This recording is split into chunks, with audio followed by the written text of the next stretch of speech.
Thought Technology's 50th anniversary.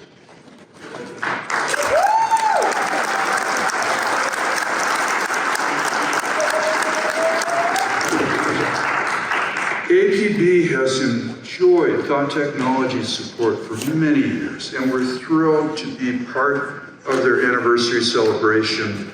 Please welcome Dr. Hal Myers with a short message. Hal?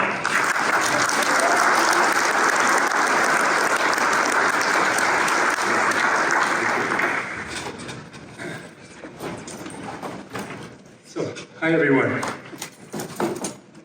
Yeah, I'm so pleased to be able to, oh wait, where's our slides? We get the slides now? All right, there we go. I'm really pleased to celebrate our 50th anniversary. It's hard for me to believe that 50 years ago, I first came to the BSA, and here I am 50 years later. Not feeling that much older, but here I am. So I'd like to review Thought Technology's history sort of through my eyes and how I started the company and how we developed it. That's me in the beginning. So at the beginning, I was fascinated by the material world sort of at a very young age. Like so many innovators in the field, I was in love with mechanics and electronics, and I devoured magazines like Popular Electronics, Radio Electronics, and built Heath kits and did all kinds of stuff that kids who were interested in this stuff did in those days. So I went on and got degrees in electrical engineering, both bachelor's and master's. And I discovered the biofeedback, an AAPA meeting in 1973 in Montreal. I crashed the meeting and heard about biofeedback by a guy named Burl Payne. And I said, hey, that's cool. I think I could make one of those things. So I built one in a pill container with 2 pennies for electrodes and had a little speaker in there, and it worked. So then I went on, sculpted a bunch of different pieces out of wood. The first one I liked so much I kept, but the other ones, they had brass plates on them and bunion pads underneath for padding, and then the electronics were in the back, and then finally in the side. So I first met Larry at 15 over a Norton motorcycle at a friend's house. I had a little more hair back then. Then 4 years later, we bumped into each other in Pamplona, Spain, both driving Norton motorcycles. And 8 years later, at a friend's house, and I was designing a sound light system for his band. And I showed it to Larry, the GSR-1 to Larry, and he said, hey, that's cool. Let's market that. And that was how Thought Technology started. So I designed at home and started production, and he set up the company and started selling.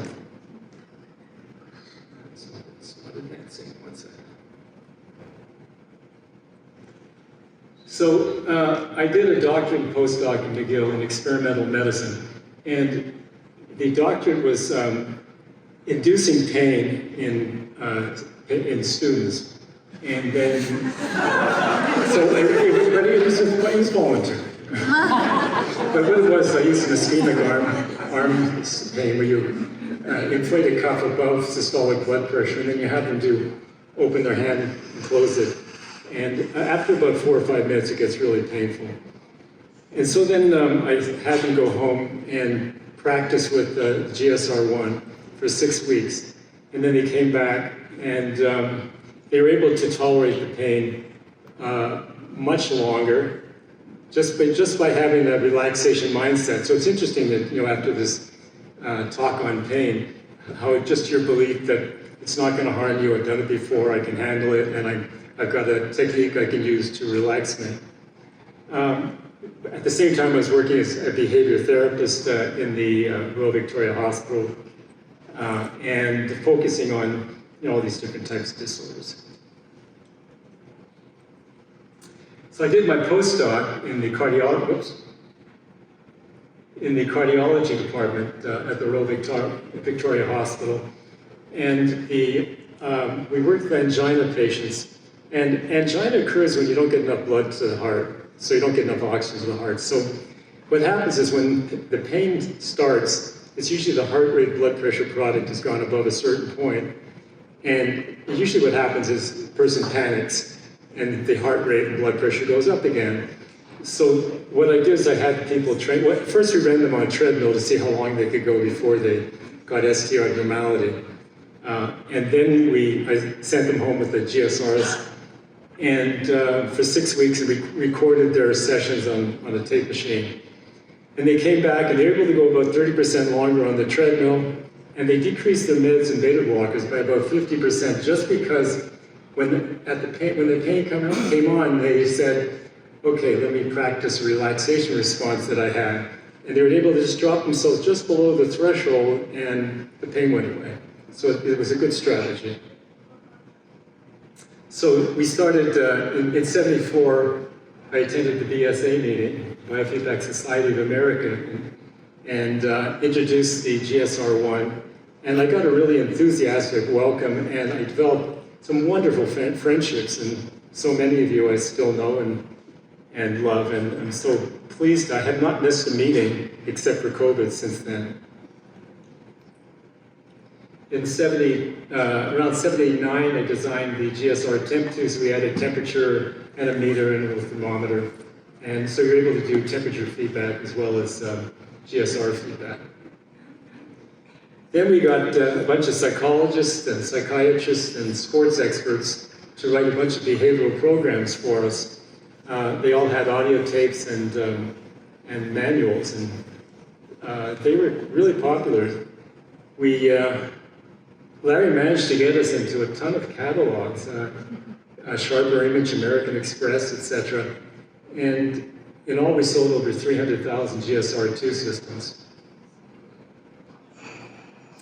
Here's George Polizai demonstrating our Grand car racing game, which was just a bunch of lines going down the screen, and the car would be a 0, and the the car was an X, and the potholes were zeros. But you were steering it with your left and right arrow keys. But as you relaxed, it was monitoring your GSR, the car would speed up.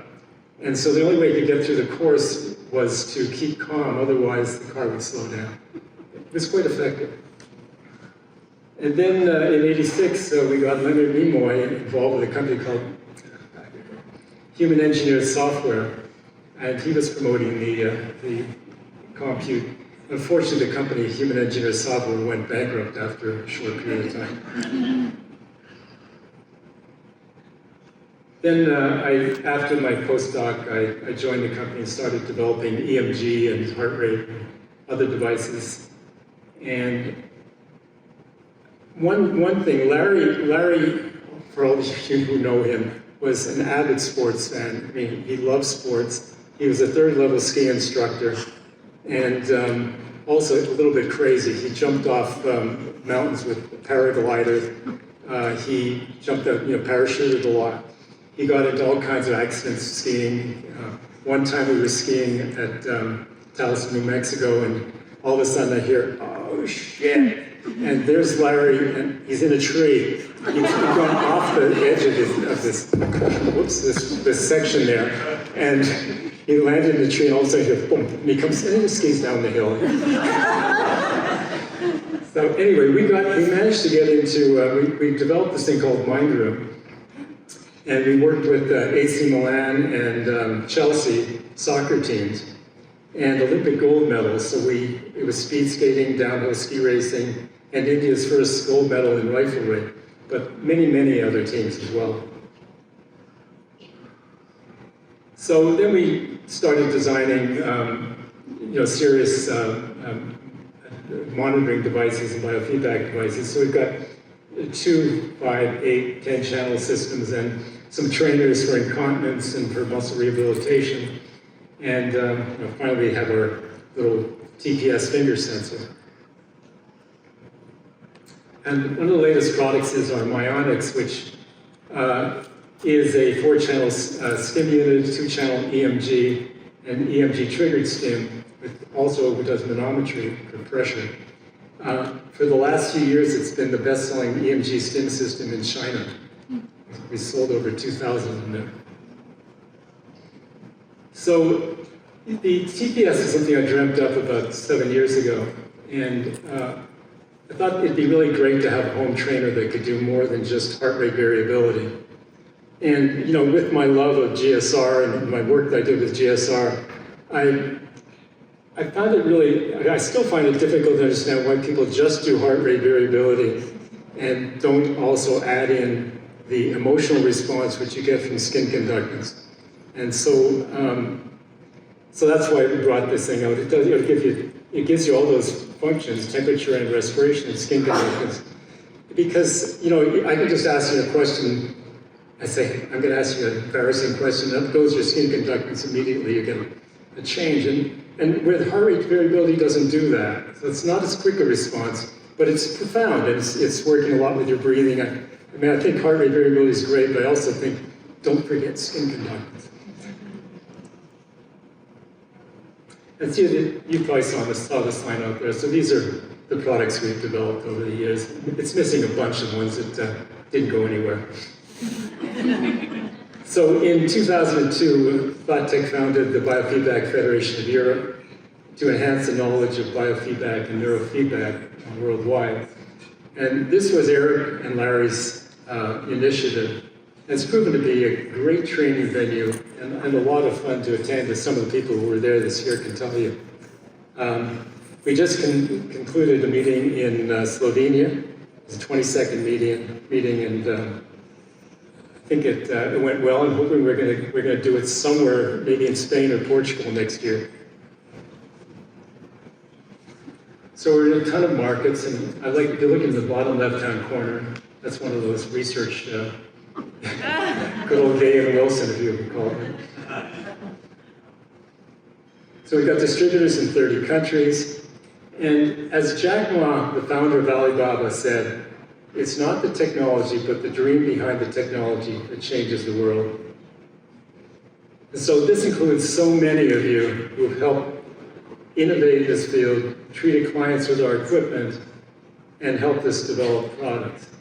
And please don't be offended if I missed you guys out. We had these on our server, and some I could find. Fortunately, I couldn't find some of the old pioneers, like Johann Stoiber and Tom Podzinski.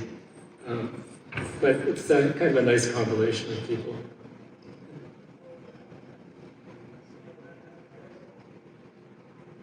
And one of the things I really enjoyed doing was singing barbershop with Barry and Eric Wilbarth and Rick Gevirtz and Peter Rosenfeld, and a few others joined in along the way. We did that for several years at a time. It's really a lot of fun. I'm trying to get them to do it now.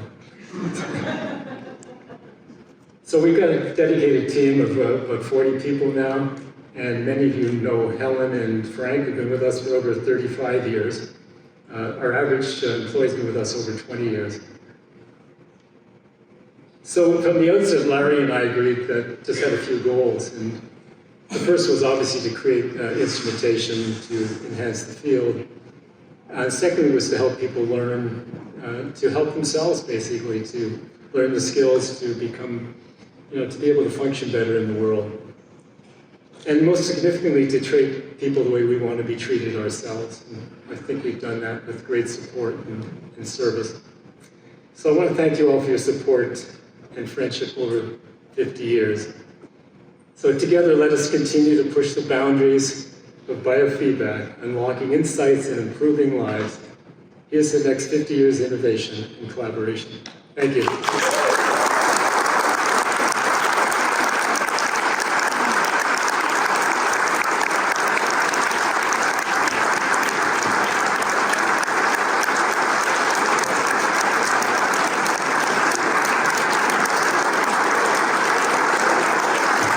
Thanks so much.